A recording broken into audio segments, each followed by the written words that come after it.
तो हाँ भाई, सारा ने प्यार भरी राम राम। अपने क्या चल रहा था? सर अपने मारवाड़ का इतिहास चल रहा था, जिसकी एक क्लास अपनी हो चुकी है। आज अपन आगे देखते हैं, मारवाड़ का इतिहास पढ़ेंगे। आज का जो अपना शासक है वो राव चुंडा है। इसके बाद में हम देखेंगे राव जोधा, राव सातल देव देखेंगे और राव गंगा राठौड़ की बात करेंगे। ये सारा का सारा अपने को पढ़ना है, तो 1 या 2 मिनट आपकी जो भी कमेंट हो फटाफट बता दो। अपनी क्लास वैसे भी 5-7 मिनट लेट चल रही है, तो आपको जो भी कुछ पूछना हो आराम से पूछ सकते हो। सर जी एक बात पूछनी है, पूछो फटाफट है। जो भी पूछना है 1 मिनट में थोड़ी सी कमेंट के आपके ऊपर कर देता हूँ, है ना। 1 मिनट रुको।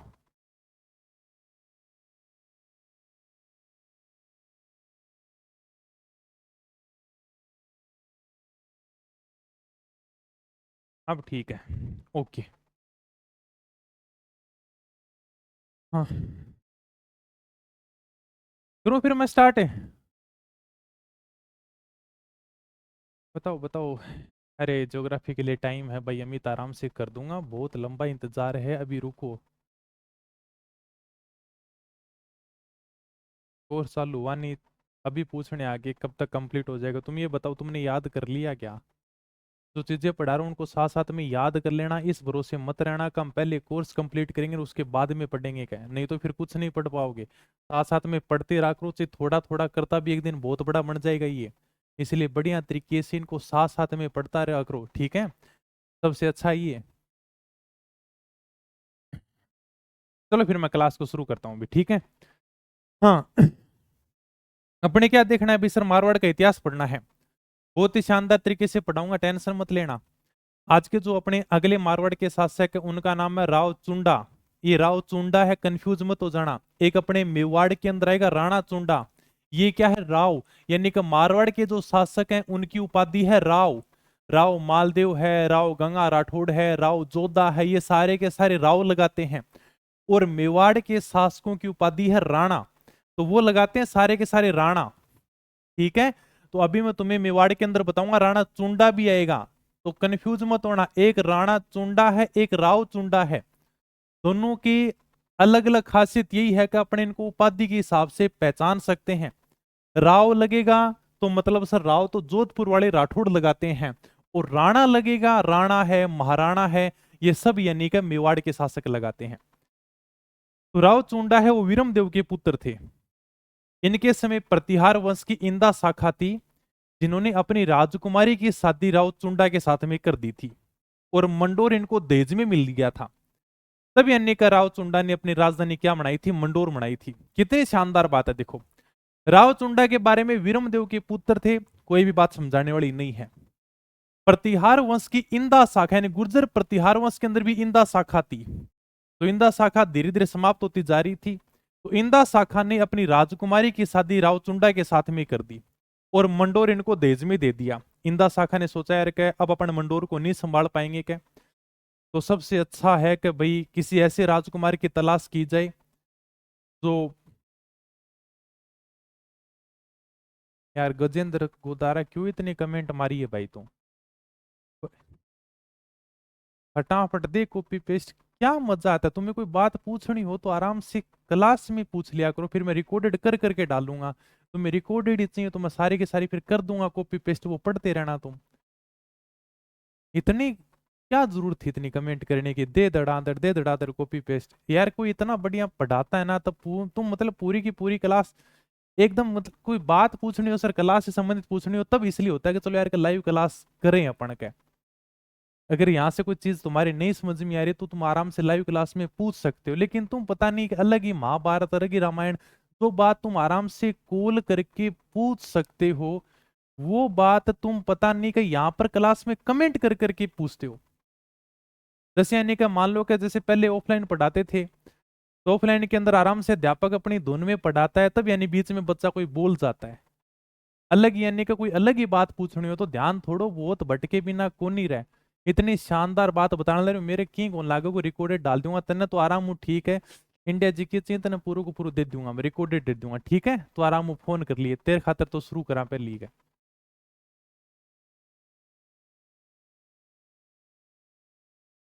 फिर वही कमेंट कर रहे हैं, मैं अब कमेंट देखूं ही नहीं तुम्हारी, ठीक है ना। अब आराम से मैं ऊपर एलईडी बंद कर देता हूँ कमेंट वाली, बैठे रहो फिर आराम से। क्या मतलब फिर लाइव क्लास का? इतना शानदार मारवाड़ का इतिहास चल रहा है, इसको देख लो, नहीं तो ये और रह जाओगे फिर। चलो भाई। विरमदेव के पुत्र थे प्रतिहार वंश की इंदा शाखा ने अपनी राजकुमारी की शादी रावचुंडा के साथ में की थी और मंडोर इनको दहेज में मिल गया था। तो बहुत बढ़िया बात है, यानी कि मंडोर इनको दहेज में मिला था। इसलिए मारवाड़ में कहावत भी है कि इन दारो उपकार कम दज कदे ना बिसरै, चुंडा चौरी चाट दियो मंडोर दाई जय। मतलब इन दारो उपकार, गुर्जर प्रतिहारों की इंदा शाखा ने अपनी जो मंडोर थी ना, मंडोर राजधानी थी, जो मंडोर दुर्ग था, वो सारा का सारा किनको दे दिया था? रावचुंडा को दे दिया था। कि इन दारो उपकार कमदज कदे ना बिसरे, कमदज कहते हैं राठौड़ों को। तो कमदज यानी कि इस उपकार को, इन दो के उपकार को कभी नहीं भूल सकते, कभी यानी कि इसको भुलाया नहीं जा सकता। चुंडो चौरी चाट दियो मंडोर दाएज है, यानी कि चुंडा की शादी भी की थी, चौरी यानी कि शादी करना, चौरी चाट दियो मंडोर दाएज है, तो यानी कि मंडोर इनको दहेज में दे दिया था भाई। तो चुंडा को मंडोर है वो सारा का सारा किस में मिला था? दहेज में मिला था। अब राव चुंडा ने अपनी राजधानी क्या बनाया? भी मंडोर को बनाया, ठीक है। मंडोर का थोड़ा सा मैंने प्राचीन नाम भी लिख रखा है, क्या है सर? मांडोपुर है। मंडोर का प्राचीन नाम क्या है? मांडोपुर है। ये थोड़ी सी बातें हैं। तो इन दो का उपकार है वो राठौड़ कभी भी नहीं भूल सकते, जिन्होंने चुंडा की शादी भी की थी और इनको दहेज मंडोर भी, दहेज के अंदर मंडोर भी मिल गया था, ठीक है। चलो सर आगे चलते हैं। मारवाड़ में राठौड़ वंश के वास्तविक संस्थापक इनको ही कहा जाता है, यानी कि मारवाड़ के अंदर राठौड़ वंश का अगर किसी को वास्तविक संस्थापक कहा जाता है तो वो किसको कहा जाता है? रावचुंडा को कहा जाता है।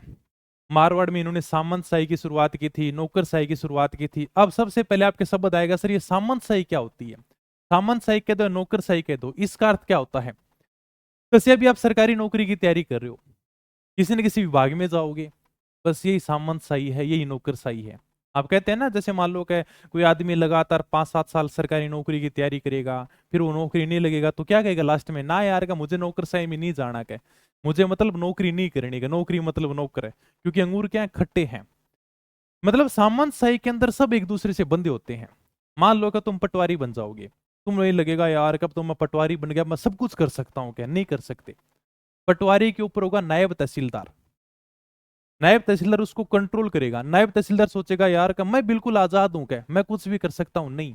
नायब तहसीलदार के ऊपर होगा तहसीलदार, वो उसको कंट्रोल करेगा। तहसीलदार सोचेगा मैं सब कुछ कर लूं, नहीं कर सकते। तहसीलदार के ऊपर एसडीएम, एसडीएम के ऊपर कलेक्टर, कलेक्टर के ऊपर संभागीय आयुक्त है। मतलब ये सारी की सारी प्रक्रिया एक दूसरे से बंधी होती है, इसमें कोई भी आजाद होकर काम नहीं कर सकता। तो अगर मारवाड़ में सबसे पहले किसी ने सामंतशाही की शुरुआत की थी, नौकरशाही की शुरुआत की थी, इस प्रकार से प्रशासनिक शुरुआत की थी जहां पर कोई भी खुद अपनी मनमानी नहीं कर सकता, तो ये सबसे पहले मारवाड़ में रावचुंडा ने की थी। इसी को कहते हैं कि मारवाड़ में सामंतशाही या नौकरशाही की शुरुआत की थी। इस प्रकार से दरबार में सब एक दूसरे से बंधे होते थे। जैसे मान लो कि सैनिक हो गया, सैनिक के ऊपर सेनापति हो गया, सेनापति को कंट्रोल करने वाला कोई और हो गया, ये सारी की सारी सामंतशाही है, ठीक है सर। रावचुंडा ने अपनी रानी किशोर कंवरी के प्रभाव में आकर छोटे बेटे कान्हा को राजा बना दिया। यानी कि रावचुंडा का बड़ा बेटा था जिसका नाम था रणमल। अभी मैं आगे तुम्हें फोटो के माध्यम से समझाऊंगा। यहां तक अगर तुम्हें कुछ पूछना हो तो आराम से पूछ सकते हो भी।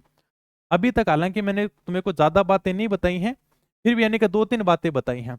विरमदेव का बेटा था, कोई याद नहीं करना, कोई ज्यादा खास बात नहीं है। प्रतिहार वसने के गुर्जर प्रतिहारों के अंदर एक इंदा शाखा थी, तो इंदा शाखा ने अपनी राजकुमारी की शादी रावचुंडा के साथ में कर दी। प्रतिहारों को लगा यार क्या अब अपन मंडोर नहीं संभाल पाएंगे क्या, तो कोई ऐसा लड़का देखते हैं जो बढ़िया सरकारी नौकरी की तैयारी करो और वो नौकरी लग भी जाएगा क्या। जब उन्होंने आसपास में देखा तो इनको शक्तिशाली लगा यार क्या चुंडा है मारवाड़ वाला, वो अपने मंडोर को संभाल लेगा क्या। तो क्या करेंगे, अपनी राजकुमारी की शादी चुंडा के साथ में कर देते हैं, इसका सरकारी नौकरी में चयन भी हो जाएगा और साथ साथ में मंडोर को भी संभाल लेगा क्या। तो इन्होंने क्या किया, अपनी राजकुमारी की शादी चुंडा के साथ में कर दी और साथ में इनको मंडोर है वो दहेज में दे दिया। इसलिए थोड़ा सा मारवाड़ के अंदर कहते भी हैं कि इन दारो उपकार कम दज कदे ना बीसरे, चुंडो चौवरी चाट दियो मंडोर दाएज, यानी कि मंडोर इनको दहेज में मिल गया था। इन्होंने अपनी नई राजधानी किसको बनाया? भी मंडोर को बनाया था। ये थोड़ा सा ध्यान रखना कि भाई मंडोर को राजधानी किसने बनाया था? रावचुंडा ने बनाया था। थोड़ा सा मैंने नीचे नोट लगाकर लिख रखा है, भी मंडोर का प्राचीन नाम हमें क्या मिलता है? मांडोपुर मिलता है, ठीक है। इसके बाद में मारवाड़ के राठौड़ वंश का वास्तविक संस्थापक इनको ही कहा जाता है। वैसे हमने पढ़ा था कि मारवाड़ के राठौड़ वंश का जो संस्थापक है वो राव सिंह है, लेकिन इनको क्या कहा जाता है, वास्तविक संस्थापक कहा जाता है इनको। ठीक है सर। इन्होंने दरबार में सामंतशाही की शुरुआत की थी, नौकरशाही की शुरुआत की थी, अभी मैंने तुम्हें बता दिया। इनकी एक रानी बहुत ही फेवरेट थी जिसका नाम था किशोर कंवरी भी। ठीक है, हर राजा की कोई ना कोई फेवरेट रानी होती है जिससे वो अधिक प्रेम करता है। किशोर कंवरी ने कहा क्या, देखो चुंडा जी, अगला मारवाड़ का शासक वो आप मेरे बेटे कान्हा को बनाओगे क्या? तो किशोर कंवरी के प्रभाव में आकर राव चुंडा ने अगला मारवाड़ का शासक किसे बना दिया? किशोर कंवरी के बेटे कान्हा को बना दिया। थोड़ी सी कहानी है, बाकी इसमें ज्यादा कोई याद करने वाली जरूरत नहीं है। क्या इनका बड़ा बेटा था रणमल, वो नाराज हो गया, यार का राजा तो मुझे बनना था। अब यानी कि यहाँ पर मैं सारी की सारी तुम्हें कहानी सुनाता हूँ। ठीक है, ये तुम्हें आगे मेवाड़ में भी काम आएगी, तो वहां पर मुझे एक्स्ट्रा बताने की जरूरत नहीं पड़ेगी। क्या ये अपने राव चुंडा जो भी हम पढ़ रहे हैं, राव चुंडा का बड़ा बेटा था जिसका नाम था रणमल। भाई राजा ये बनना चाहिए था। रणमल नाराज हो गया, यार पिताजी ने मेरे साथ में गलत किया गया, लेकिन रणमल क्या कर सकता था। रणमल को लगा यार का भाग्य में अगर राजा बनना होगा तो आराम से बन जाएंगे, कोई दिक्कत नहीं है। रणमल की बहन थी जिसका नाम था हंसाबाई। रणमल ने कहा कि चलो अपन तो राजा नहीं बने, लेकिन अपनी बहन की शादी कोई अच्छी रियासत में करेंगे। क्या अपनी बहन हंसाबाई के विवाह का नारियल लिए मेवाड़ के महाराणा लाखा के बेटे राणा चुंडा के लिए भेजते हैं। अब मैं तुम्हें थोड़ा सा पूरा का पूरा समझाता हूं। ये इधर अपना मारवाड़ है, मारवाड़ के हैं राव चुंडा। राव चुंडा का बड़ा बेटा था जिसका नाम था रणमल, और रणमल की बहन थी जिसका नाम था हंसाबाई। ये हंसाबाई है। ये किसकी बहन है? रणमल की बहन है। ये दोनों बाण भाई हैं, बढ़िया मनती आपस मान की। ये इधर आपको दिख रहा है पंडित जी दिख रहे हैं, पंडित जी का भी रोल मैं अभी तुम्हें बताऊंगा। ठीक है सर। इधर अपने कौन है सर? ये अपने राणा लाखा हैं, मेवाड़ के शासक थे। मेवाड़ में अपने इनको पढ़ेंगे क्या।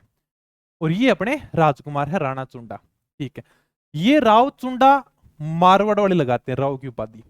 इधर अपने राणा लाखा यानी कि राणा की उपाधि है, ये मेवाड़ के शासक। अभी मेवाड़ के इतिहास में हम राणा लाखा को पढ़ेंगे भाई।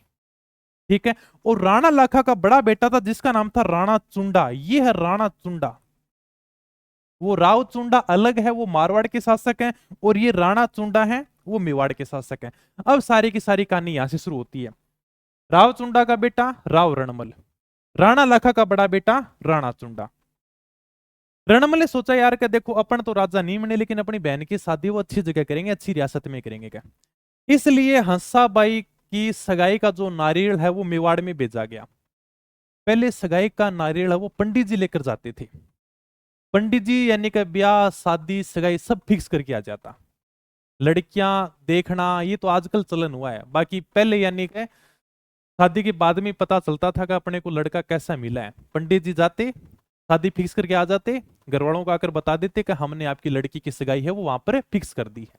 घर वाले भी राजी हो जाते, भी चलो कोई बात नहीं, पंडित जी हैं, ज्ञानी आदमी है, अगर लड़की की सगाई कोई अच्छी जगह की होगी क्या। तो हंसाबाई की सगाई का नारियल है वो मेवाड़ में भेजा जाता है। नारियल का मतलब होता है कोई ना कोई रिश्ता आया है क्या, सगाई का। महाराणा लाखा का दरबार लगा हुआ था, लाखा जी दरबार में आराम से बैठे हुए थे। राणा लाखा जी बैठे थे, पास में गद्दी के ऊपर राजकुमार बैठा था जिसका नाम था राणा चुंडा, पास में बैठे थे। ठीक है, पंडित जी दरबार में आते हैं और कहते हैं कि हम मारवाड़ से नारियल लेकर आए हैं। क्या नारियल का मतलब है हम मारवाड़ से लड़की का रिश्ता लेकर आए हैं। लाखा जी ने इतना सुना और जोर जोर से हंसने लगे। क्या बोले देखो क्या, बुढ़ापे के अंदर भी मेरे लिए नारियल आ रहे हैं। क्या लाखा जी को लगा कि जो मारवाड़ से रिश्ता है ना वो मेरे लिए आया है। क्या पंडित जी दरबार में आते लाखा जी को कहते हैं कि हम मारवाड़ से नारियल लेकर आए हैं, रिश्ता लेकर आए हैं। क्या लाखा जी ने सोचा यार कि रिश्ता अपने लिए आया है, जोर जोर से हंसने लगेगा।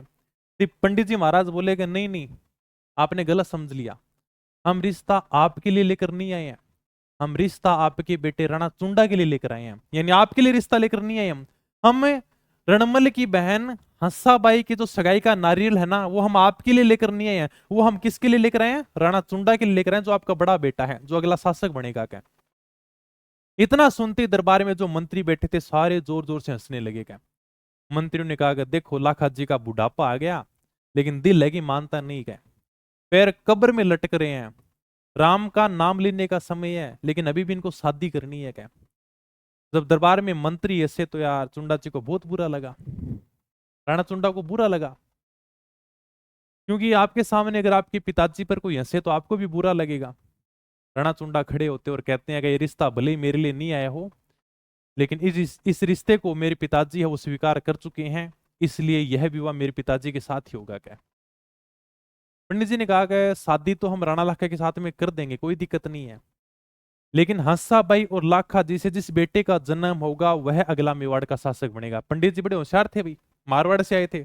पंडित जी ने कहा कोई दिक्कत नहीं है, हंसा बाई का जो विवाह है हम यानी कि राणा लाखा के साथ में कर देंगे, लेकिन हंसा बाई और राणा लाखा से जिस बेटे का जन्म होगा ना, वही अगला मेवाड़ का शासक बनेगा। जबकि शर्त यह है, यार अगला मेवाड़ का शासक कौन बनना चाहिए? राणा चुंडा बनना चाहिए। पंडित जी ने कहा कोई दिक्कत नहीं, कर देंगे रिश्ता। तो क्या लाखा जी बोले यार ये कैसे हो सकता है? क्या बड़ा बेटा राणा चुंडा है, मेवाड़ का शासक वही बनेगा क्या? तब चुंडा जी कहते हैं कि पिताजी चिल, आपके लिए तो मैं मेवाड़ की गद्दी भी छोड़ सकता हूं। क्या चुंडा जी कहते हैं कि ठीक है, मैं अगला मेवाड़ का शासक नहीं बनूंगा, हंसाबाई से जिस बेटे का जन्म होगा वही अगला मेवाड़ का शासक बनेगा। क्या पंडित जी को लगा यार क्या चुंडा जी ने अभी तो कह दिया कोई दिक्कत नहीं है, लेकिन अगर बाद में राजा बन गए तो क्या करेंगे? क्या सीधी सी बात है यार, राजा एक ऐसा पद है कि हर किसी के मन में लोभ जाग ही जाता है। हम इतिहास में पढ़ेंगे, जैसे आज ही मैं तुम्हें पढ़ा दूंगा मारवाड़ के इतिहास में, मालदेव ने राजा बनने के लिए अपने पिता की हत्या कर दी थी, तो इसमें तो कोई बड़ी बात नहीं है, राजा की सीट ऐसी होती है। चुंडा जी को समझ में आ गया कि पंडित जी के मन में कुछ ना कुछ उथल पुथल चल रही है। क्या वो समझ गए और बड़े दरबार में चुंडा जी प्रतिज्ञा लेते हैं कि मैं और मेरा कोई भी उत्तराधिकारी कभी भी मेवाड़ की गद्दी के ऊपर नहीं बैठेगा। यानी कि चुंडा जी बड़े दरबार में खड़े होकर कहते हैं कि मैं और मेरा कोई भी उत्तराधिकारी कभी भी मेवाड़ की गद्दी के ऊपर नहीं बैठेगा। या तो ऐसी प्रतिज्ञा महाभारत में भीष्म पितामह ने ली थी, या फिर अपने मेवाड़ के राणा चुंडा लेते हैं। इसलिए हम राणा चुंडा को क्या कहते हैं? मेवाड़ का भीष्म पितामह कहते हैं, इसलिए हम तुलना करते हैं। इसलिए महाराणा लाखा के बड़े बेटे राणा चुंडा को इतिहास में क्या कहा गया है? मेवाड़ का भीष्म पितामह कहा गया है। महाभारत के भीष्म के बारे में थोड़ा बहुत तुमने सुना होगा। भीष्म का असली नाम देवव्रत था। देवव्रत के पिता शांतनु थे जो हस्तिनापुर के राजा थे। महाराज शांतनु को सत्यवती से प्रेम हो जाता है और वह सत्यवती के पिता को कहते हैं कि मैं तुम्हारी लड़की से शादी करना चाहता हूँ। सत्यवती के पिता ने कहा था कि मैं अपनी लड़की की शादी तो कर दूंगा, लेकिन इनसे जो पुत्र उत्पन्न होगा वह अगला हस्तिनापुर का राजा बनेगा। इसलिए देवव्रत बाद में प्रतिज्ञा लेते हैं कि मैं पूरी जिंदगी शादी नहीं करूंगा, और जो भी हस्तिनापुर की गद्दी के ऊपर बैठेगा उसमें अपने पिता की छवि देखूंगा। राणा चुंडा ने प्रतिज्ञा ली थी कि हम मेवाड़ की गद्दी के ऊपर नहीं बैठेंगे, लेकिन चुंडा जी ने शादी जरूर की थी। अगर तुम्हें लगे यार कि चुंडा जी ने शादी नहीं की, शादी जरूर की थी। क्या आपने राजपूतों के अंदर एक चुंडावत गोत्र सुनी होगी, वो राणा चुंडा के वंशज है, और उसी राणा चुंडा से शाखा चली चुंडावत शाखा। ठीक है, तो यानी इन्हीं के वंशज है चुंडावत है। राणा चुंडा से जो शाखा चली है उसका नाम है चुंडावत। बहुत बड़ा बलिदान दिया था भाई, अगले राजा बनने वाले थे, लेकिन अपने पिता की खुशी के लिए इन्होंने राजपाट त्याग दिया और प्रतिज्ञा लेके हमारा कोई भी उत्तराधिकारी गद्दी पर नहीं बैठेगा, हालांकि मैं शादी जरूर करूंगा, शादी वाले सारे सुख भोगूंगा मैं। क्या गद्दी छोड़ दी हमने, इसको मेवाड़ का भीष्म पितामह कह दिया। राणा लाखा बहुत खुश हुआ और राणा चुंडा को कुछ अधिकार देते हैं, यानी कि राणा लाखा बहुत खुश होते हैं कि यार मेरे बेटे ने अगली गद्दी छोड़ दी मेरे सुख के लिए, बड़े दरबार में मेरी बेइज्जती ना हो जाए, इस बात को रखने के लिए राणा चुंडा ने मेवाड़ की गद्दी छोड़ दी। क्या तो राणा लाखा यहां से कुछ चुंडा जी को अधिकार देते हैं। मेवाड़ में 16 ठिकाने थे, जिनमें सबसे बड़ा ठिकाना था सलुम्बर का ठिकाना, यानी कि चुंडा जी को कुछ अधिकार मिलेंगे। 16 ठिकाने थे, 16 ठिकानों में सबसे बड़ा ठिकाना था सलुम्बर का ठिकाना, उदयपुर में सलुम्बर सबसे बड़ा ठिकाना सलुम्बर है, वो चुंडा जी को दिया गया। तो आज से जो सलुम्बर ठिकाना है वो राणा चुंडा के वंशज ही संभालेंगे। क्या इसके साथ में सलुम्बर वालों को अधिकार दिया गया कि मेवाड़ में अगला राजा कौन बनेगा, इस बात का निर्णय सलुम्बर का सामंत करेगा। क्या अगला राजा कौन बनेगा, कौन गद्दी से हटेगा, किसके पास में गद्दी रहेगी, ये सारे के सारे अधिकार कौन करेगा?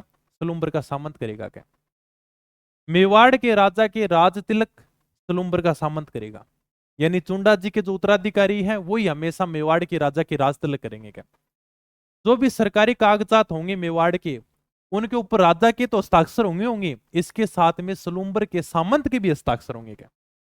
यानी जैसे मान लो कोई भी आदेश निकालना है तो राजा के हस्ताक्षर तो होंगे, लेकिन साथ में सलूम्बर के सामंत के भी हस्ताक्षर होंगे क्या? मेवाड़ का राजा अगर कोई काम से बाहर जाएगा तो पीछे से राजधानी कौन संभालेगा? सलूम्बर का सामंत संभालेगा क्या?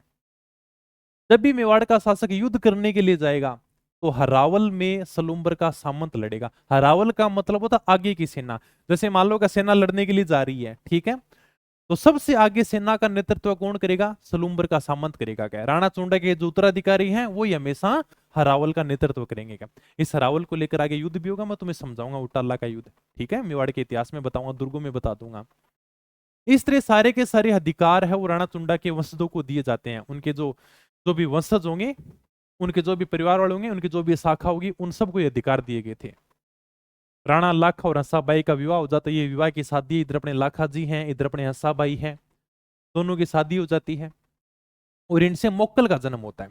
ठीक है, राणा लाखा और हंसाबाई से जिस बेटे का जन्म होगा उसका नाम होगा मोक्कल, जो अगला मेवाड़ का शासक बनेगा। ठीक है, मोक्कल छोटी उम्र में शासक बन जाता है। कहते हैं उस समय उनका जो संरक्षक बना था, उनका जो देखरेख वाला बना था, वो बना था राणा चुंडा। यानी कि राणा चुंडा ने कहा कि मोक्कल इतना बड़ा नहीं है, अभी मैं इनकी जिम्मेदारी लेता हूं, इनकी जो भी देखभाल करनी होगी, जो भी इनका कार्यभार संभालना होगा, सारा का सारा मैं संभालूंगा क्या। तो इनके संरक्षक बन जाते हैं। हंसाबाई हमेशा राणा चुंडा के ऊपर संदेह करती थी। ये हमेशा संदेह करती यार, उसे लगता है कि राणा चुंडा अगला शासक बन सकता है क्या, क्योंकि हर बात उसे लगता था यार कि फिर भी राजा का पद है, हो सकता है कि थोड़ा सा जोश में आकर प्रतिज्ञा ले ली हो कि, लेकिन फिर भी कभी मन में जाग ही जाएगा, वो हो सकता है मोक्कल का मार ही दे और अगला शासक बन जाएगा। इसलिए हंसाबाई राणा चुंडा की हर बात का विरोध करती थी।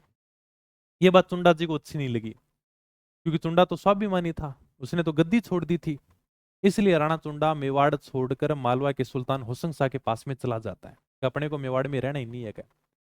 हंसाबाई ने पीछे से अपने भाई रणमल को बुला लिया और कहा कि आ जाओ, मेवाड़ पूरा का पूरा खाली है, कुछ नहीं है, अपन दोनों बाण भाई हैं, आराम से राज करेंगे क्या, और मोक्कल के तुम यानी कि संरक्षक बन जाना क्या। ठीक है, ये अपने रणमल ये आ जाता है, बोला मेवाड़ खाली है, क्योंकि मेवाड़ में कौन था? चुंडा जी थे। वो तो कहां पर चले गए? मालवा चले गए, मध्य प्रदेश वाला इलाका जो हमेशा हरा भरा रहता है। ठीक है, कोटा से आगे अपना जो मध्य प्रदेश का इलाका ना, नीमच है, मंदसौर है, सारा का सारा मालवा का क्षेत्र था। यानी यहां पर अपने मालवा के शासक हुसैन शाह के पास में चला जाता है। पीछे से मेवाड़ में कोई नहीं है, मेवाड़ हो गया खाली। रणमल जी आ जाते हैं और यहीं पर आकर मेवाड़ में रहने लगेगा। रणमल का मेवाड़ में ज्यादा ही हस्ते बढ़ गया था। रणमल अपनी मेवाड़ की सेना लेते हैं और मेवाड़ की सेना लेकर मारवाड़ के ऊपर अधिकार कर लेते हैं। कहते हैं रणमल के 28 भाई थे और 24 बेटे थे, हमेशा ये सारे के सारे मेवाड़ में बैठे रहते थे। मतलब अब मेवाड़ में राठौड़ी राठौड़ हो गए थे। ये बात मेवाड़ के सिसोदियों को बिल्कुल भी पसंद नहीं आई। सिसोदियों का एक नेता था जिसका नाम था राघव देव।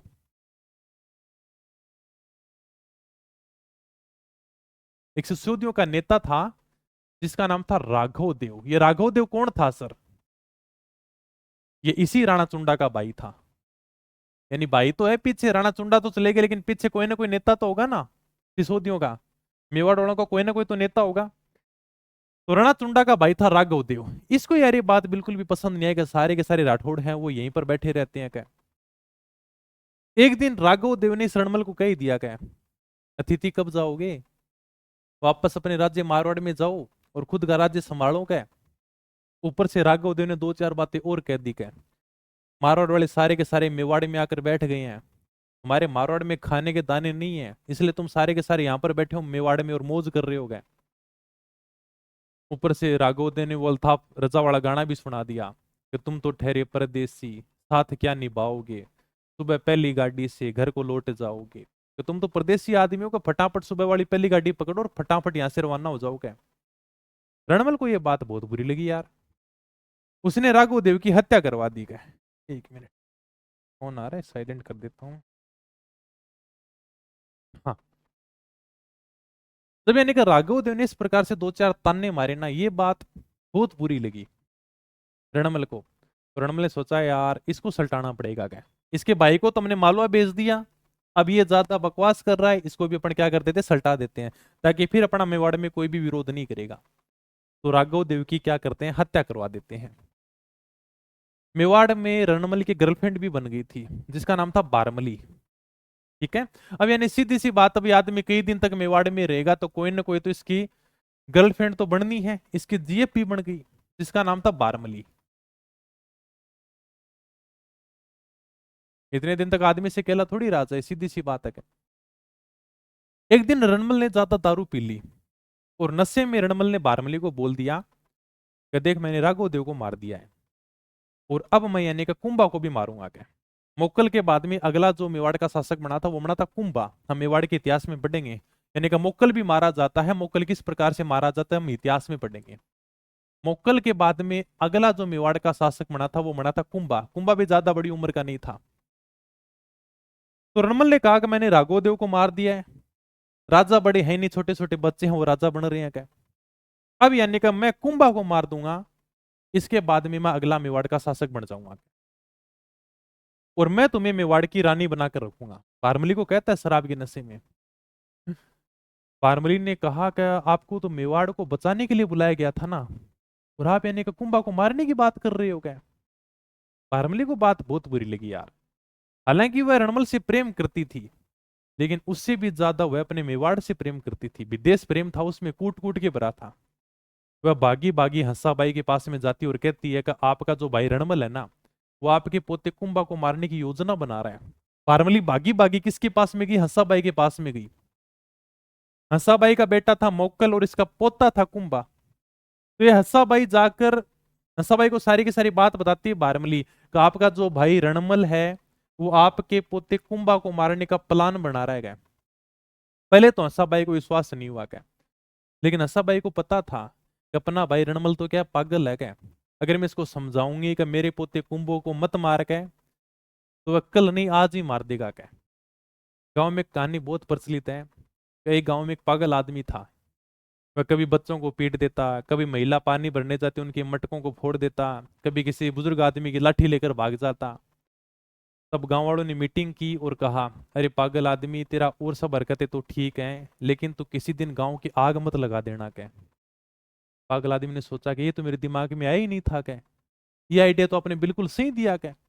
अब तो मैं गांव के आगे लगाऊंगा क्या। इसलिए गांव में कहते भी हैं कि काला काला गांव मत बाड़ गए। मतलब काला काला रे पागल आदमी के गांव को मत बाड़ देना, और तो हरकतें सब ठीक है क्या। अब पागल आदमी को पता चल गया, अच्छा गांव को भी जला सकते हैं क्या, तो कल जलाने से अच्छा मैं आज ही जला दूंगा।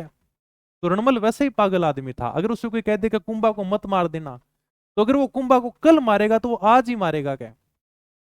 इसलिए हंसाबाई ने वापस राणा चुंडा को संदेश भेजा जो मालवा गया हुआ था। यानी हंसाबाई ने वापस संदेश भेजा कि अब रणमल को कंट्रोल करना जरूरी है, नहीं तो ये मेवाड़ की सत्ता को तहस नहस कर देगा। हंसाबाई वापस संदेश भेजती है राणा चुंडा को। ये अपने कहां पर बैठे हो, मालवा में बैठे हुए हैं। वही मालवा के अंदर काम कर रहे थे। हंसाबाई ने कहा कि चुंडा जी ऐसी भी क्या नाराजगी है, मेवाड़ आपका ही तो है क्या। आज मेवाड़ के ऊपर संकट है और इस संकट को आप ही दूर कर सकते हो क्या। चुंडा जी के पास में संदेश भेजा। अगले दिन वापस यानी कि सुबह वाली ट्रेन पकड़ते हैं और मेवाड़ आ जाते हैं। चुंडा जी को सारी की सारी बात बताई जाती है कि रणमल है वो कुंभा को मारकर मेवाड़ के ऊपर अधिकार करना चाहता है, इसलिए हमें अभी रणमल को मारना पड़ेगा क्या। लेकिन रणमल को मारे कौन है। भाई साहब इसकी 7 फुट तो हाइट थी, लगभग 2 क्विंटल इसका वजन था। घोड़े के ऊपर आपको दिख रहा है। अगर कोई बच्चा रणमल को सही ढंग से देख भी लेना तो कालजा फट जाए बच्चे का। 5-7 आदमी अगर रणमल को मारने जाए ना, तो रणमल उन सबको मार दे, इतना ताकतवर था, उनको भिड़ा भिड़ा कर मारे। अब ये काम कौन करेगा, रणमल को कौन मारेगा। किसी की हिम्मत नहीं हो रही थी। एक ही गर्लफ्रेंड थी जिसका नाम था बारमली। उसको कहा गया यार कि तू ही रणमल को मार सकती है क्या। बारमली को कहा गया कि रणमल को तू ही मार सकती है। उसे बढ़िया तरीके से शराब पिला, नशे में बेहोश कर, जब वो बेहोश हो जाए उसके बाद में हम उसे मार देंगे क्या। बारमली ने कहा कि देखो वैसे तो मैं रणमल से प्रेम करती हूँ, लेकिन आप लोग कह ही रहे हो तो मैं दिल पर पत्थर रखकर रणमल से ब्रेकअप कर ही लूंगी क्या। बारमली ने साथ में उगाना भी गाया कि दिल पर पत्थर रख के मेकअप कर लिया, मेरे सैया जी से मैंने आज ब्रेकअप कर लिया। रणमल जी को बिन बताए मैंने ये सब कर लिया, मैंने सैया जी से आज ब्रेकअप कर लिया। कि चलो ठीक है आप लोग कह रहे हो, मेवाड़ की खुशी के लिए मैं रणमल से ब्रेकअप कर ही लेती हूँ क्या। रणमल जी शाम को जब वापस घर आते हैं तो बारमली दारू की बोतल लेकर हाथ में बैठी थी। बारमली बोली कि रणमल जी आज दोनों साथ में दारू पियेंगे क्या? रणमल बोला यार का बारमली तू इतनी रोमांटिक पहले तो कभी नहीं थी क्या, आज कोई खास बात है क्या? बारमली बोली कि आज मेरा जन्मदिन है और आज की पार्टी मेरी तरफ से है क्या? रणमल ने बारमली की बर्थडे पार्टी में फुल शराब पी और शराब के नशे में वहीं पर बेहोश हो गया। तब मेवाड़ वालों ने मिलकर बाद में रणमल को मारा था क्या? ठीक है, ये सारी की सारी अपने को थोड़ी सी कहानी मिलती है। ओके, ये सारी की सारी तुम्हें समझ में तो आ गई ना। टुंडा का बेटा था रणमल, अपनी बहन ऐसाबाई के साथ ही राणा लाखे के बेटे टुंडा से करने के लिए नारियल भेजता है, लेकिन बाद में कुछ सिचुएशन ऐसी होती है, राणा लाखे के साथ में शादी कर दी जाती है, टुंडा जी शपथ ले लेते हैं। इनको हम क्या कहते हैं? मेवाड़ का भीष्म पितामह कहते हैं, क्योंकि महाभारत अगर आपने देखी होगी तो देवव्रत है जो अपने भीष्म पितामह, उन्होंने इसी प्रकार की शपथ ली थी। हालांकि उन्होंने शादी नहीं करने की कसम खाई थी, इन्होंने कहा था मैं मेवाड़ की गद्दी छोड़ दूंगा, क्या मेरा कोई भी उत्तराधिकारी है वो गद्दी के ऊपर नहीं बैठेगा। ये फोटो देख लो भाई, ये अपने रणमल जी हैं, ये अपने बारमली है। ठीक है, दोनों प्रेम प्रेमिका आराम से चेस कर रहे हैं, शराब की बोतल हाथ में लेकर, आप देख भी सकते हो नाम भी लिखा हुआ रणमल और बारमली। ठीक है, बर्थडे पार्टी को सेलिब्रेशन कर रहे हैं। बाकी किताब में भी इसी प्रकार से लिखा हुआ है, जो चीजें आपको याद करनी है वो मैं लिखाई दूंगा। ये नॉर्मल सी कहानी है ताकि थोड़ा सा आपको ध्यान में रह जाए, कोई नहीं पूछेगा ये चीजें। बड़ा बेटा रणमल है अपनी बहन सबाई का विवाह राणा लाखे के साथ में इस शर्त के ऊपर करता है कि इनसे जो बेटा होगा ना वो अगला मेवाड़ का शासक बनेगा। राव रणमल मेवाड़ में रहकर राणा मोकल के संरक्षक बने, लेकिन रणमल ने राणा चुंडा के भाई राघव देव की क्या करवा दी? हत्या करवा दी थी। ठीक है सर। महाराणा कुंभा ने रणमल की प्रेमिका बारमली की सहायता से रणमल की क्या करवा दी थी? बाद में हत्या करवा दी थी। तो बारमली की सहायता से क्या करवा देते हैं? बाद में हत्या करवा देते हैं। चले आगे, कुछ पूछना हो तो बताओ आराम से। अगले शासक हैं जिनका नाम है राव जोधा। अच्छा, बहुत अच्छी कहानी थी, चलो भी बढ़िया है, तुम्हें पसंद आई तो। जब यानी कि रणमल की मेवाड़ में हत्या होती है तब रणमल का बेटा था जोधा, जो मेवाड़ में ही था। ये इस प्रकार से पीढ़ी चली आ रही है, मैं दोबारा से बता देता हूं। टुंडा, टुंडा के बाद में रणमल, और रणमल का बेटा था जिसका नाम था जोधा, बड़ा बेटा यही था। ठीक है, रणमल का बेटा कौन था? जोधा, राव जोधा। क्योंकि सारों के सारे जो राठौड़ थे ना उन्होंने सब डेरा वहीं पर डाल रखा था, सारे के सारे वहीं पर बैठे थे। ठीक है, सारे के सारे कहां पर बैठे थे? मेवाड़ में बैठे थे। जब रणमल की हत्या होती है तो जोधा जी अपने मेवाड़ में ही थे, सारे वहीं पर बैठे थे राठौड़, अभी मैंने बताया था। राघव देव ने कहा भी कहा थी कब जाओगे तुम, सारे के सारे यहीं पर बैठे रहते हो गए। तो जोधा आराम से वहीं पर सो रहा था, बढ़िया मनोरंजन कर रहा था, बढ़िया फुल दादागिरी चलती थी इनकी, क्योंकि पिताजी की भाई राज था। जब यानी कि रणमल की हत्या होती है तो किसी ने जोर से चिल्लाकर कहा कि जोधा भाग सके तो भाग, तारो रणमल मारियो जाएगा। कि जोधा अगर भाग सकता है तो भाग ले, थारो रणमल मरियो जाए, यानी कि तुम्हारा जो रणमल है वो आज मारा गया है। क्या जोधा जी ने इतना सुना, दोनों चप्पलें हाथ में ली और सीधा मारवाड़ में आकर रुका। जोधा ने पीछे मुड़कर ही नहीं देखा।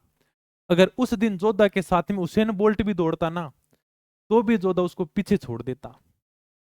मेवाड़ वालों ने मंडोर के ऊपर जाकर अधिकार कर लिया, क्योंकि राणा चुंडा को इतना गुस्सा आया कि इतनी मतलब इतनी ज्यादा राठौड़ों की हरकतें हो गई कि मेवाड़ में आकर फुल तबाही मचाने लगे हैं। क्या तो मेवाड़ वाले कहते हैं कि तुम्हारे पास में जो मंडोर है ना उसको भी नहीं छोड़ूंगा। क्या मंडोर के ऊपर जाकर इन्होंने अधिकार कर लिया। अब जोधा जी बेचारे कई दिन इधर से उधर घूमते रहे, भटकते रहे।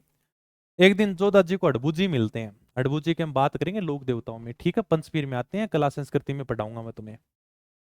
हड़बू जी ने जोधा को कटार दी और साथ में आशीर्वाद दिया कि तू जाकर मंडोर के ऊपर अधिकार कर लेगा। जोधा जाता है। मंडोर में एक छोटा सा सामंत था, कोई छोटा सा सेनापति था जिसका नाम था आहाड़ा इंगोला। उस आहाड़ा इंगोला को प्रोजित मतलब इसको हरा देता है, पराजित करता है और वापिस यानी कि मंडोर के ऊपर अधिकार कर लेता है। ठीक है, तो मुश्किल से यानी कि थोड़े दिन इधर उधर भटकता रहा राव जोधा। जब यानी कि मेवाड़ की सेना वापिस चली गई, मंडोर के ऊपर छोटे से सेनापति को छोड़कर गई थी, तो इसने वापिस जाकर आहाड़ा को पराजित कर दिया और मंडोर के ऊपर अधिकार कर लिया। जोधा ने मंडोर पर तो अधिकार कर लिया, लेकिन जोधा को पता था, जोधा जानता था यार का मेवाड़ वाले मेरे को टिकने तो नहीं देंगे क्या।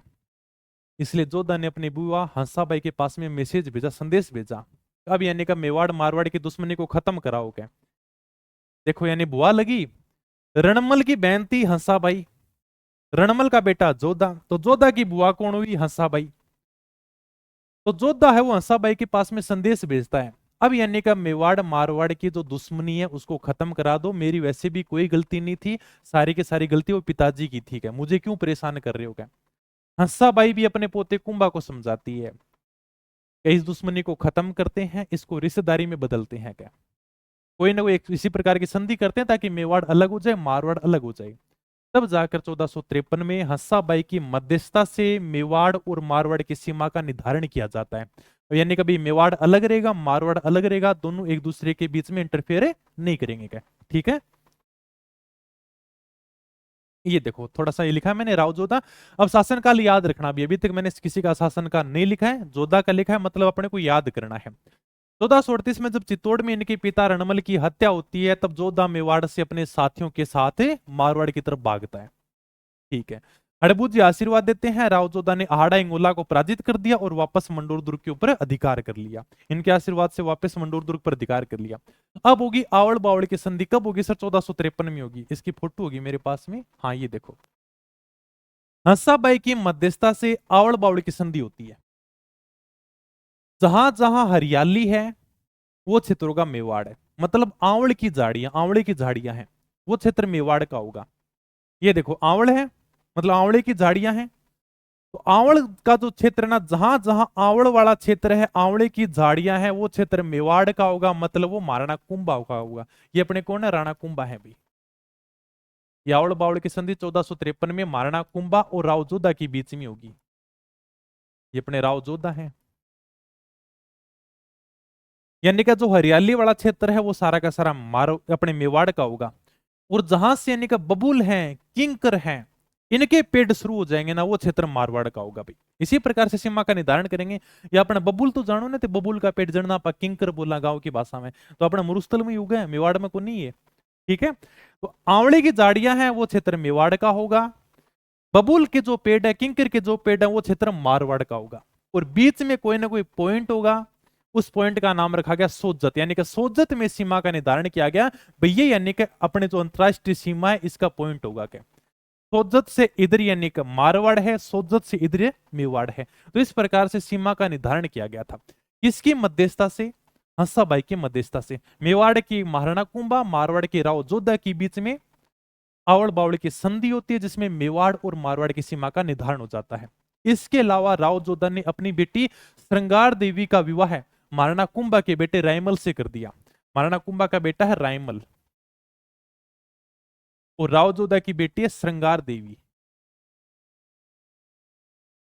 इस दुश्मनी को अब किस में बदलेंगे, रिश्तेदारी में बदलेंगे क्या। तो राव जोधा बोलेगा देखो मेरी बेटी है श्रृंगार देवी, आपके बेटा है रायमल, इन दोनों की क्या कर देते हैं, शादी कर देते हैं, इन दोनों का विवाह कर देते हैं, और ये दुश्मनी अब रिश्तेदारी में बदल जाएगी, क्या ठीक है। ओके भाई, तो इस प्रकार से अपने आवड़ बावड़ की संधि होती है। हंसाबाई की मध्यस्थता से मेवाड़ के अंदर महाराणा कुंभा, मारवाड़ में राव जोधा, इनकी सीमा का निर्धारण कहां पर किया जाता है, सोजत पाली में किया जाता है। मतलब मेवाड़ और मारवाड़ की सीमा का निर्धारण होता है भाई। राव जोधा ने अपनी पुत्री श्रृंगार देवी का विवाह महाराणा कुंभा के पुत्र रायमल से कर दिया था। राव जोधा ने 13 मई 1459 को मेहरानगढ़ दुर्ग बनाकर जोधपुर शहर बसाया था। 13 मई कर लेना, भी हो सकता है किताब में आपको 12 मई देखने को मिल जाए, इसको 13 मई कर लेना, ठीक है। प्रमाणिक किताबों में 13 मई दे रखा है, हालांकि कंफ्यूजन वाला रहता है, खूब सारी किताबों में 12 मई देखने को मिलेगा, लेकिन अपने 13 मई कर लेना, क्योंकि हिंदी ग्रंथ अकादमी की पुस्तक में आपको 13 मई ही देखने को मिलेगा। हाँ, अब यानी कि संधि हो गई, शादी भी कर दी, लेकिन राव जोधा को पता था यार का मंडोर अब ज्यादा सुरक्षित नहीं है क्या, इसलिए वो क्या करते हैं 13 मई 1459 को मेहरानगढ़ दुर्ग की स्थापना करते हैं। दुर्ग की स्थापना किस प्रकार से होती है, सारी की सारी बातें हम दुर्गों में पढ़ेंगे। और एक नया शहर बसा लेते हैं जिसका नाम था जोधपुर शहर। किले की नींव रखाई थी करणी माता से। करणी माता रणमल की धर्म बहन थी, यानी कि राव जोधा के पिताजी कौन थे, रणमल जी थे, और रणमल की धर्म बहन थी भी करणी माता, धर्म बहन बना रखी थी। तो मतलब राव जोधा की क्या लगी, बुआ लगी भी। अभी यानी कि भाई बुआ से यानी कि नींव रखा लेते हैं, चमत्कारिक माता है, इसलिए मेहरानगढ़ दुर्ग की नींव किसने रखी थी, करणी माता ने रखी थी। ओके सर, ये बातें हैं बस। हावड़ बावड़ की संधि होगी, ठीक है, ये बता ही दिया मैंने पूरा का पूरा। अच्छा ये दो लगातार आ गए, ठीक है ठीक है। अच्छा इधर भी हावड़ बावड़ की संधि आ गई, इसके बाद फोटो आ गई, ये चलो कोई बात नहीं, लगातार आ गया तो एक ही है अपने तो। राव जोधा का दूसरा बेटा था बीका, जिसने बीकानेर बसाया था। किस प्रकार से बताया है हम यानी कि सारी की सारी बातें बीकानेर के इतिहास में करेंगे। ठीक है, अभी यानी कुछ नहीं लिखना, थोड़ा सा ध्यान रखना बस। राव जोधा का दूसरा बेटा था राव बीका, इसने बीकानेर बसाया था। इसके अलावा राव जोधा का पुत्र राव दूधा भी था, जिसने मेड़ता बसाया था।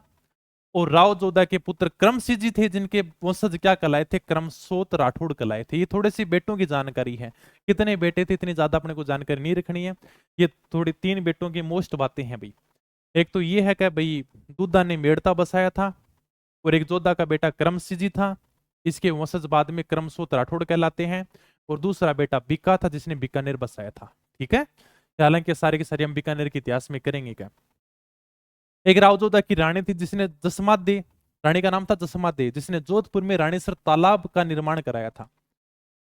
और इसके अलावा राव जोधा ने अपनी माता कोडमदे के नाम पर कोडमदेसर तालाब भी बनाया था। ठीक है, ये थोड़ी सी बातें याद रखना। अगर आपकी भी मेहरानगढ़ का किला देखने जाओगे ना, तो उसके पास में तालाब है, उस तालाब का नाम ही क्या है, रानीसर तालाब है। सर, सर का मतलब होता है तालाब, और रानी ने इस तालाब का निर्माण कराया, इसलिए इसका नाम होगा रानीसर। ठीक है, तो रानीसर तालाब, अगर आप कभी मेहरानगढ़ का किला देखने जाओगे, जब यानी का मेहरानगढ़ किले का निर्माण हो रहा था, तो पास में ही रानी ने तालाब का निर्माण कराया था। ये रानीसर तालाब है, आप पास में देख लेना किले के। तो राव जोधा की रानी जसमादे थी, इसने जोधपुर में रानीसर तालाब का निर्माण कराया था। और अपनी माता कोडमदे के नाम पर जोधा ने कोडमदेसर तालाब बनाया था। ये 2 बातें थोड़ी सी ध्यान रखना भी। आगे चलते हैं।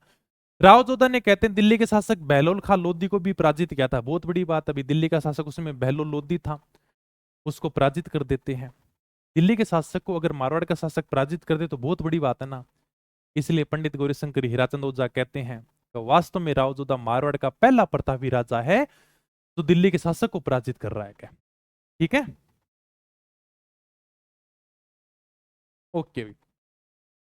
तो राव जोधा ने दिल्ली के शासक बहलोल लोधी को हरा दिया था। पंडित गौरीशंकर हीराचंद ओझा के अनुसार राव जोधा मारवाड़ का पहला प्रतापी राजा था।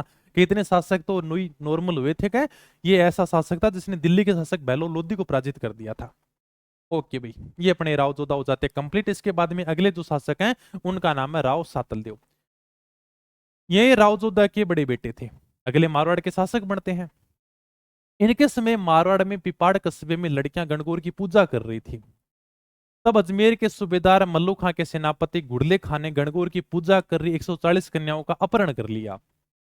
जब इस बात की सूचना राव सातल को मिली, तो उन्होंने गुड़ले खां के सिर में इतने तीर मारे कि पूरे सिर में छेद ही छेद हो गए, और गुड़ले खां का सिर काटकर कन्याओं को दे दिया। ठीक है, ये थोड़ी सी आगे मैं तुम्हें कहानी बता देता हूँ, अगर फोटो है तो ये फोटो देखने को मिल जाएगी आपको। हुआ यह था कि जोधपुर में पिपाड़ कस्बा है, वहां पर लड़कियां गणगौर की पूजा कर रही थी। अजमेर का सूबेदार था जिसका नाम था मल्लू खां, और मल्लू खां का सेनापति था जिसका नाम था गुड़ले खां। इस गुड़ले खां ने गणगौर की पूजा कर रही 140 कन्याओं का अपहरण कर लिया, अपने साथ में लेकर चला गया। जब यह सूचना सातलदेव के पास में पहुंची कि यार कि किसी की इतनी हिम्मत कैसे हो सकती है कि हमारी मारवाड़ की कन्याओं का कोई अपहरण कर लेगा। ये गुड़ले खां का पीछा करते हैं, गुड़ले खां को बीच में रोक लेते हैं, और उनके सिर में इतने छेद करते हैं, इतने तीर मारते हैं कि पूरे सिर में छेद ही छेद हो जाते हैं। गुड़ले खां का सिर काटते हैं, और सिर काटकर कन्याओं को दे देते हैं। लड़कियां बहुत ज्यादा खुश होती हैं और खुशी से नाचने लगती हैं। तब इस विजय की याद में मारवाड़ में घुड़ला नृत्य शुरू होता है, जो हम कला संस्कृति में पढ़ेंगे। ठीक है, कहते हैं इस युद्ध में राव सातल है वो बहुत बुरी तरह से घायल हो जाता है, और गणगौर के दिन उनकी मृत्यु हो जाती है। ये थोड़ा सा आप ध्यान रखना भी। तो ये बातें मैंने लिखी है सारी की सारी, बाकी इसमें ज्यादा कुछ है नहीं। राव सातलदेव ने गुड़लेखा का सर काटकर तीरों से छिद्रित कर कन्याओं को दे दिया था। अगले जो अपने आज के लास्ट शासक, उनका नाम है राव गंगा राठौड़। ठीक है, बताओ कुछ पूछना हो तो कुछ, अगर तुम्हें कुछ पूछना हो तो आराम से पूछ सकते हो, फिर मैं आगे चलता हूँ राव गंगा राठौड़ के बारे में। इनके बारे में कुछ ज्यादा बातें नहीं है, फिर अपना कंप्लीट हो गया। कुछ पूछना है तुम्हें, समझ में तो आ रहा है क्या तुम्हारे, आराम से, बढ़िया। खानवा का युद्ध हुआ था, इतिहास में बहुत ही शानदार हुआ था, 1527 में लड़ा गया था। ठीक है, वो मैं मेवाड़ के इतिहास में बताऊंगा। उस युद्ध में राव गंगा राठौड़ अपने बेटे मालदेव को 4000 की सेना देकर राणा सांगा की मदद के लिए भेजता है। सबसे पहले तो यही ध्यान रखना है। इसके अलावा गंगा राठौड़ ने जोधपुर में गंगालाव तालाब का निर्माण कराया था, गंगा की बावड़ी बनाई थी। ठीक है सर, इसमें भी कोई बातें याद करने वाली नहीं है। राव मालदेव इनकी हत्या कर देते हैं, यानी कि गंगा राठौड़ की हत्या कौन कर देता है? राव मालदेव कर देता है। इनके बारे में बहुत ही शानदार तरीके से पढ़ेंगे अपन राव मालदेव के बारे में। ये मारवाड़ के पितरंता है। देखो राव गंगा था ना, बहुत ही ज्यादा अफीम का नशा करता था।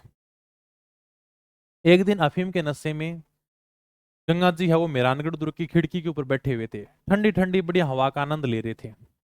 ऊपर से गंगा जी एक गाना गुनगुना रहे थे, मैंने अपने दिल को, मेरे दिल ने मुझको रोका, प्यार है क्या एक मस्त हवा का आता जाता झोंका। क्योंकि भी हवा के झोंके लग रहे थे तो आदमी को वैसे ही गाने याद आए क्या। एक और गाना गा रहे थे अल्ताफ रजा का, आवारा हवा का झोंका हूँ, हाँ निकला हूँ पल दो पल के लिए, तुम आज तो पत्थर बरसा लो कल रोगे मुझे पाने के लिए। इस प्रकार के बढ़िया गाने गुनगुना रहा था। इतने में कहते हैं कि राव मालदेव आता है और अपने पिता के चरण स्पर्श करने के बहाने उनके पैर पकड़ता और नीचे धक्का दे देता है, जिससे बेचारे गंगा जी नीचे चले जाते हैं और उनकी क्या हो जाती है? मृत्यु हो जाती है। इसलिए हम राव मालदेव को क्या कहते हैं? मारवाड़ का पितृहंता कहते हैं। ये मालदेव जी अपन कल पढ़ेंगे भी, कल वाली क्लास में। पितृ यानी का पिता, हंता यानी का मारने वाला, पिता को मारने वाला। तो मारवाड़ का पितृहंता कौन है? राव मालदेव है, जिसने अपने पिता को मार दिया था सत्ता प्राप्त करने के लिए। ठीक है, उधर अपने मेवाड़ के शासक है जो अपने पिता की खुशी के लिए सत्ता को छोड़ देते हैं। चलो भाई, ये लो आज की क्लास हो जाती है कंप्लीट। किसी को कुछ भी नहीं पूछना, सारी की सारी बातें समझ में आ गई। फिर इनको साथ साथ में बढ़िया तरीके से याद कर लेना। हाँ, आवारा हवा का झोंका हूं, निकला हूं दो पल के लिए। ठीक है, ये गाना तो तुम सभी ने सुना भी होगा बढ़िया तरीके से। किसी को कुछ नहीं पूछना फिर। ओके, समझ में आ गया। हिस्ट्री करेंगे भी शुरू, है ना? इंडियन हिस्ट्री भी करेंगे, बढ़िया तरीके से शुरू करेंगे।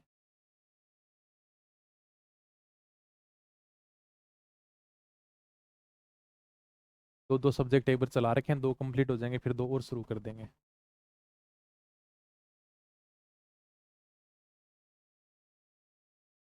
चलो भाई ठीक है, फिर किसी को कुछ नहीं पूछना, सारी बातें समझ में आएगी तो बहुत ही बढ़िया बात है। चलो मिलते हैं फिर नई वीडियो में, तब तक धन्यवाद, थैंक यू, जय हिंद जय भारत।